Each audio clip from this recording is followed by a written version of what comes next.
You were never meant to run this business, Daniel. Everyone here knows Dad trusted me more than you ever could imagine. My brother Nathan spat out across the oak table in the crowded dining hall of our parents' country club, his words sharp enough to slice through the clinking of silverware and the low murmur of old friends and family gathered for what was supposed to be a simple memorial dinner after our father's funeral. And I swear I could feel every pair of eyes swing toward me, some with pity, some with poorly disguised satisfaction, because humiliation is always more intoxicating to bystanders than comfort ever could be. And as Nathan held up the thick envelope that I knew contained the legal paperwork for the transfer of our father's company, a legacy I had broken my back for since I was 19, I realized the man I once trusted most in this world had chosen to bury me in front of the very people I had once fed, sheltered, and carried through every storm. Before we get deeper into this story, make sure you're subscribed and tell us in the comments where in the world you're listening from. Now, my name is Daniel Wright. I'm 38 years old, and I grew up in Columbus, Ohio, where the winters teach you endurance and the summers teach you how to sit on the porch and pretend time isn't slipping away. And though I left home young to build something bigger than myself, I never lost the stubbornness of Midwest grit that said no matter how bad it gets, you don't fold, you don't break, and you damn sure don't let someone take your name from you. What no one in that room knew, not even Nathan with his smug smirk and hollow victory speech, was that I had one quiet advantage tucked away, something small, overlooked, so subtle it would take months before it showed its teeth, and I clung to that secret like a lifeline while everyone else stared at me like I had already been erased from the story. The truth is, Nathan and I were once inseparable, two sons of a man who built his empire from a dusty warehouse on the edge of I-70, where trucks came and went day and night and the smell of oil and sawdust hung in the air like a badge of honor. And when we were boys, Dad used to hand us each a brass key to the office door and tell us, "This is your inheritance. Not the money, not the cars, not even the land, but the responsibility of unlocking this place every day and keeping it alive." And those keys felt heavier than gold in our pockets. So much so that I still carry mine on my ring, a little tarnished now but solid, a reminder of everything I thought we stood for. Back then, Nathan wanted nothing to do with long hours or payroll headaches. He wanted the glow of quick victories, the flash of being seen. And I didn't begrudge him for it because I thought that's what younger brothers were for, to dream recklessly while the older ones shouldered the weight. But somewhere along the years that imbalance calcified into bitterness, and instead of gratitude he harvested resentment. Muttering under his breath about how I thought I was Dad's favorite, about how I never let him have his own say, when in reality all I ever wanted was for him to care as much as I did. I can still remember the day I mortgaged my own home to cover payroll during the 2008 crash while Nathan was in Miami trying to start some nightclub venture that burned out in less than a year. And Dad looked at me, eyes tired but proud, and said, "You've got the steel, son." And I didn't realize then how those words would fester in Nathan's ears like poison. So when he stood in that hall, waving the paperwork that declared him sole heir of right supply and logistics, I wasn't just losing a company, I was losing the final illusion that blood could protect you from knives. And as my mother sat silently at the far end of the table, too worn down by grief and manipulation to intervene, I knew he had played this game well in advance. Whispering into her ear when Dad's illness kept him too weak to argue, convincing her that fairness meant control, that Dad had secretly wanted him to lead. And though I wanted to stand and shout the truth, to rip the lies from his throat, I could already sense that the room had chosen its side, and in moments like that, silence is deadlier than words. But make no mistake, I wasn't broken, no matter how much Nathan wanted the performance to end with me humiliated. No, I was studying him, noting how he held the pen that signed the documents as if it were a crown jewel, how he smiled at the lawyer like they were co-conspirators, and I thought of those brass keys Dad had given us, how mine still jingled against my hip, ignored and forgotten, yet somehow heavier than all the paper Nathan clutched in his manicured hand. They thought it was over, but I had already begun to stitch together the threads of something deeper, something they would never see coming because while Nathan believed he had stripped me of everything, he had overlooked the one detail that mattered most, the piece of leverage, buried in history, waiting patiently for the right moment to rise again. The weeks after that dinner felt like walking barefoot over broken glass. Every phone call another reminder that Nathan was consolidating his power, calling longtime clients and feeding them lines about how I had burned out, how I couldn't handle the stress, how Dad had finally admitted that I was better at numbers than people. And though some of those clients had known me since I was a teenager hauling crates in the summer heat, More than a few went quiet, because loyalty in business is a fragile thing. Fragile as a pane of glass ready to crack under the smallest shift. And Nathan knew it. He knew that perception was reality, that if you humiliate a man publicly and then starve him privately, sooner or later people start to believe he really was weak all along. I walked through town, hearing whispers at the diner where I'd always eaten lunch. The same waitress who once brought me pie on the house, now offering a strained smile and a glance at the TV where the local news ticker ran the headline, "Wright Supply welcomes new leadership under Nathan Wright." I wanted to laugh at the word leadership, because Nathan had never led a damn thing in his life.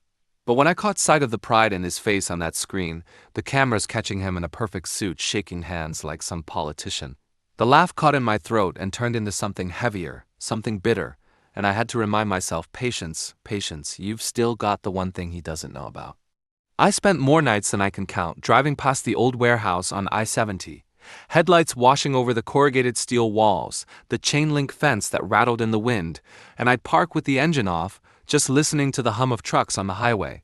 Remembering all the mornings, Dad and I stood with thermoses of black coffee watching deliveries roll in. And that memory was both knife and balm, because while Nathan was basking in public approval, I was reliving the sweat, the work, the grind that had built it all, and the more I remembered, the more I knew Nathan had no idea what he had stepped into.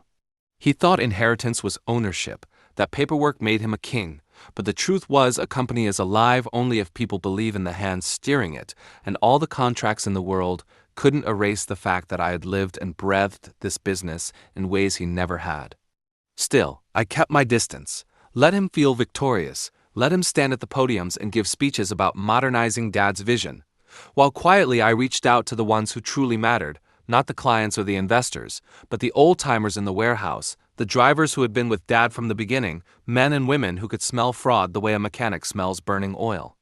I didn't pitch them promises, I didn't beg them to wait for me. I just showed up, shook their hands, sometimes left without saying much at all, and in those silences I could feel something shifting, a loyalty he would never be able to buy or bully. But just when I thought I was finding my footing, Nathan struck again. Harder, and this time he went for the one place I thought was untouchable, Mom. One gray afternoon in October, I drove to her house, the one with the sagging porch swing and the maple tree that burned red every fall, and I found her sitting in the living room with a stack of papers she didn't seem to understand. Eyes glazed, as Nathan explained how it was simpler if she signed over her remaining shares to him, how it would protect her from legal complications, and when I walked in, she looked up with that fragile, apologetic expression I had come to dread, the one that said she was tired of choosing between her sons, tired of being caught in a war she didn't start.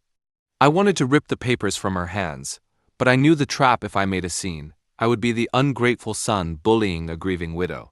The narrative Nathan had already begun to spin in the community. So I swallowed the rage and let him smirk at me across the room, let him walk out with another victory under his belt. And later that night, as I sat in my truck gripping the steering wheel until my knuckles whitened, I realized he wasn't just after money or control. He was after annihilation. He wanted to erase me not only from the company but from the family itself. To stand in front of the world as the sole son who carried the right name while I was cast as a ghost, a mistake, a forgotten footnote in someone else's success story. That's when I knew the brass key in my pocket wasn't just a trinket, wasn't just some sentimental scrap of metal, it was a promise. One Dad had made and Nathan had overlooked. And though I didn't yet know exactly how it would play into the endgame, I kept it close, rubbing my thumb over the grooves whenever doubt crept in, whispering to myself, patience, the clock is ticking, and he doesn't even know it. What Nathan didn't realize was that the paperwork he waved around so proudly had cracks in it, cracks only someone who had lived inside the gears of the company could spot, and while he was busy throwing parties in his honor, I was piecing together a puzzle, one that would take time, precision, and the kind of endurance that Dad used to say separated men from boys. They thought I was beaten, but back then I didn't realize the one detail they overlooked would be their undoing. By the time winter rolled in and the first snow crusted over the streets of Columbus, Nathan had fully stepped into his role as the self-anointed king, walking through the warehouse in tailored coats instead of work boots, slapping drivers on the back with the kind of false charm that evaporates the second you turn your head. And for a while I thought maybe he was convincing people. Maybe he really was pulling it off, until I started hearing the cracks quiet comments at the diner about deliveries late by a week, whispers at church about checks bouncing, Old hands at the warehouse shaking their heads when his new consultants walked in with flashy laptops and zero understanding of how the business actually moved freight through a Midwest winter. He was tightening his grip, but in doing so, he was strangling the very veins that kept Right Supply alive, and I knew all I had to do was let the rope burn a little longer, let him believe his own legend until the ground beneath him crumbled. Still, the danger was real. He had lawyers circling me like wolves, sending letters about how I was interfering with company affairs, threats of restraining orders if I showed up on company property, and though part of me wanted to storm the gates and call his bluff, I kept reminding myself of that secret advantage, the one he didn't know about, the one that was quietly maturing like a seed beneath the frost. The brass key weighed heavy in my pocket as I drove down those familiar roads, past barns with their roofs sagging under snow, past diners with neon signs flickering against the icy dark, and every time I touched it, I thought of Dad's voice telling us that a business isn't about signatures or titles, it's about unlocking the door every day and earning the right to keep it open. The clock started ticking in a more literal sense when Nathan announced a grand relaunch event for Right Supply, a glossy spectacle he planned for March, right around Dad's birthday. A move so calculated it made my stomach turn because he wanted to erase the memory of who Dad really was and replace it with his own manufactured version, complete with a catered dinner, a stage, and some rebranded nonsense about innovation and forward momentum. Invitations went out across the state, clients, bankers, family friends, even local news, and while the headlines touted Nathan's brilliance, I sat quietly at my kitchen table with a stack of old documents Dad had signed years ago, papers yellowed at the edges, each one bearing that strong pen stroke that could command respect in a way Nathan's shaky signature never would. And it was there, between those lines of ink, that I saw it again. The overlooked clause, the one Nathan's team of lawyers hadn't bothered to parse because they were too eager to crown him, the line about operational control being contingent on shareholder consent renewed every fiscal year, a clause Dad had insisted on after the 2008 crash to keep us from ever becoming complacent. And though Nathan had the shares in his hand, the process of renewal had one technicality, one that still tethered back to me, because years ago Dad had listed both keys, mine and Nathan's, as symbolic proof of consent, a tradition wrapped into paperwork that no outsider would ever understand, and I had mine right here, tarnished but intact. I didn't rush to reveal it, not yet, because timing was everything, and the more Nathan strutted, the sweeter the fall would be. Instead, I played the part of the exile, letting him see me as broken, beaten, a man who haunted the corners of diners and barrooms like a ghost of his former self.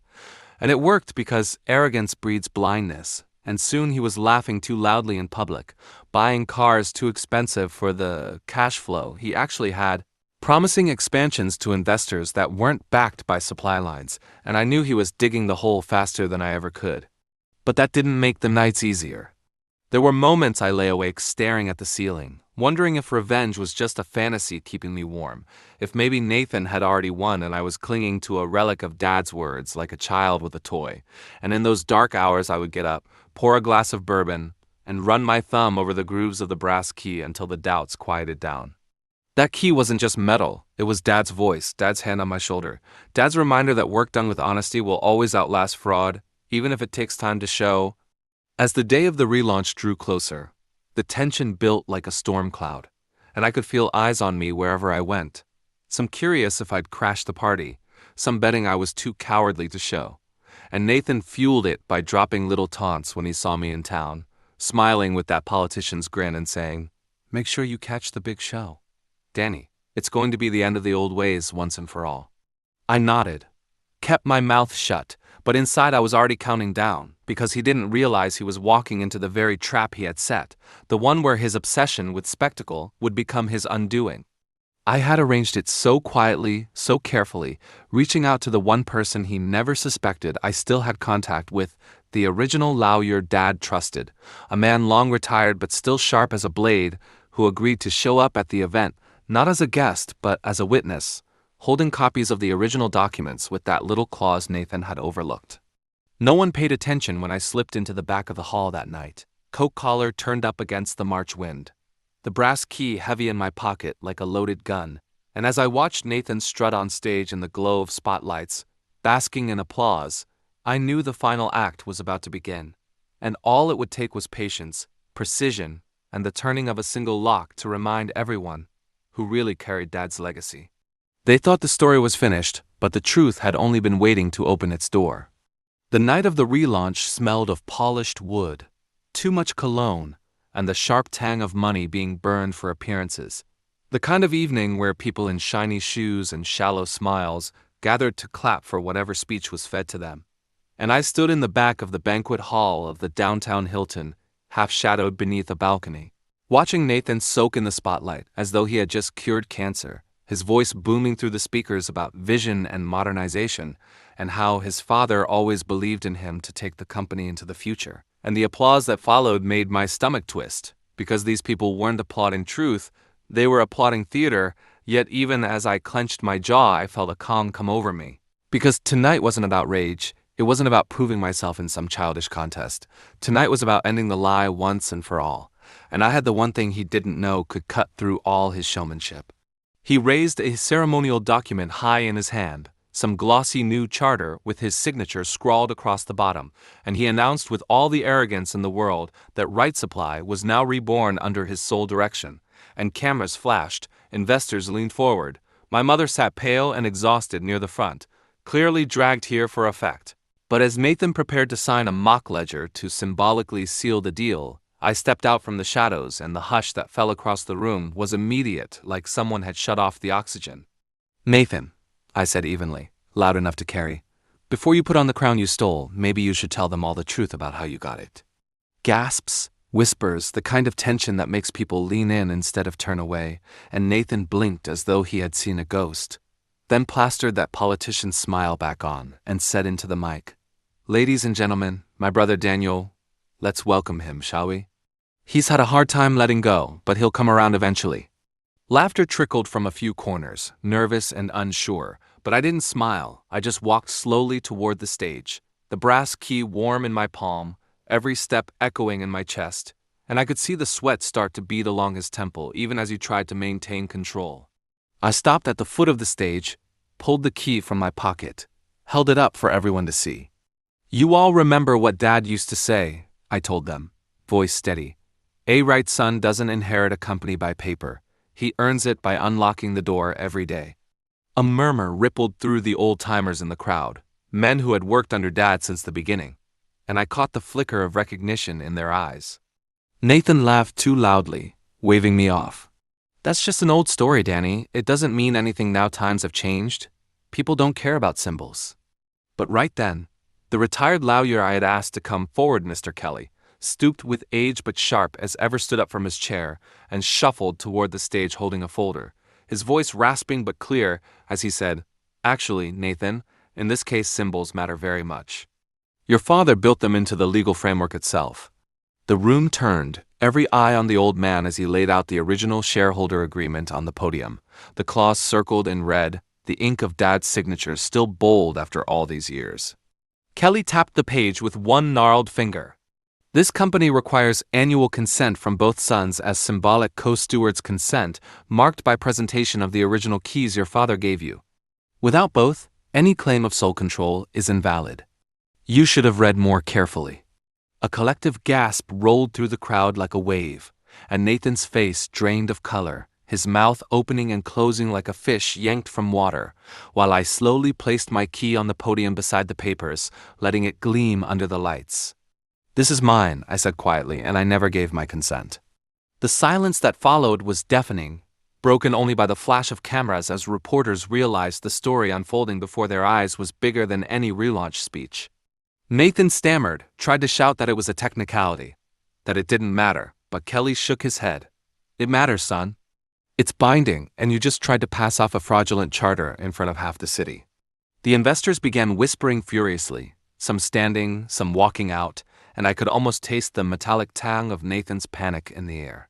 But the true twist was yet to come, because while Nathan thought the humiliation of being exposed publicly was the end of it, I had already prepared the deeper cut. You see, over the months he had strutted and bragged and spent money he didn't have. I had quietly documented every overreach, every false invoice, every check he bounced, and a few days before the event, I'd sent the whole package to the state's business fraud division. So when two men in suits stepped into the hall and began making their way toward the stage, badges flashing under the harsh lights. Nathan's sputtering turned into something primal, his hands shaking as he tried to grab the papers and rip them apart, yelling that none of this was real, that I had set him up. "You set yourself up," I told him coldly. "All I did was let you do it in public." The agents reached him then, hands firm on his shoulders as they pulled him back, his voice breaking into incoherent protests that echoed through the hall. And as they led him away, I looked out over the crowd and saw something change not just in their faces but in the air itself, as though the ghost of my father had finally walked into the room and nodded in approval. And yet there was one more turn, one more twist I hadn't even planned for, because as the chaos settled and people whispered and gathered their coats, Mom slowly rose from her chair, walked to the stage with trembling hands, and picked up the brass key I had laid down. She looked at it for a long moment, tears brimming in her eyes, then pressed it back into my palm. "Your father gave this to you for a reason," she whispered, voice breaking, and I let myself forget that. "Don't let me forget again." I closed my fist around it, feeling its weight now heavier than ever, and nodded. Nathan had tried to erase me with paperwork and spectacle, but in the end it was the simplest thing, the overlooked key, that had brought him down, and somehow it felt less like revenge and more like justice, the kind Dad always said would come if you just kept showing up day after day, unlocking the door no matter how heavy it felt.